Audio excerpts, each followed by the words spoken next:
নমস্কাৰ। কবিতাৰ নাম ৰবিবাৰ। কবি নিতামণি শৰ্মা। আবৃত্তি জফিয়েল বৰ্মন। এটা সময় আছিল, সেইটা ৰবিবাৰেহে স্কুল কলেজ বন্ধ আছিল। চলি পলি গেলায়ো ৰবিবাৰে নিজৰ মতে খেলবা দাউৰবা পাইছিল। আমাৰ দিনৰ কথা নহয় এগলা, এগলা এটো বছৰৰে কথা দে। কেনাই দিন আহিলে আজি হৰকান্ত। ভাবছিলো বুঢ়া বয়সত অলপ ওৰ ঘৰে তোৰ ঘৰে ফুৰিম।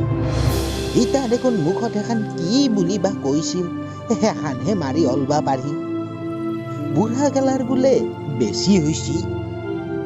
শুনছা হৰকান্ত, ইতা যি অলবায়ে ভয় লাগা হৈছি। ডাক্তৰ পুলিচেও কম কষ্ট কৰিছি। দিনে ৰাতি হস্পিটালে পথে ঘাটে ঘূৰি ফুৰিছি। নিজৰ জীৱনটো এন্ধে ভাল কামত লাগেছি।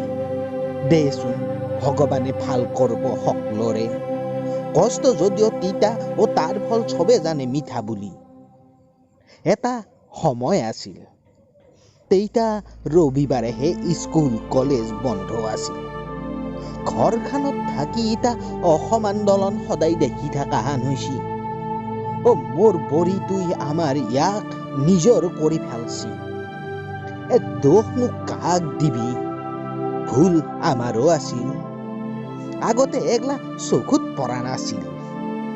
দিনে গধলাই দণ্ডৰ লগত ঘূৰি ফুৰাতে গৈছিল।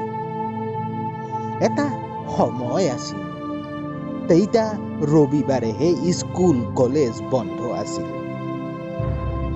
ইটা চলি কি বুজব, চাইকেলত টায়াৰৰ গাড়ী চল, মোবাইলতে বকি বকি বন্দুক চলাবাহে শিকছি। ফাটা ফুটা লং পেণ্ট পিন্ধি পিছফালখান ডাঙা গাড়ী চলে যায়।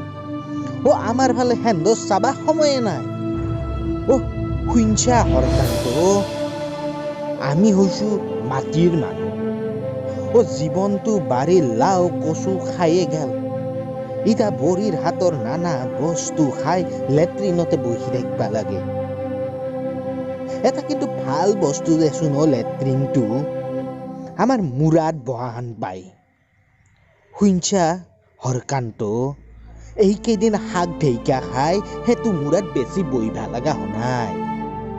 মোৰ ৰুমতে আগৰ টিভিটো দিছি, ৰামায়ণ মহাভাৰত চায়ে দিনটো গৈছি। এটা সময় আছিল, তেইটা ৰবিবাৰেহে স্কুল কলেজ বন্ধ আছিল। ধন্যবাদ।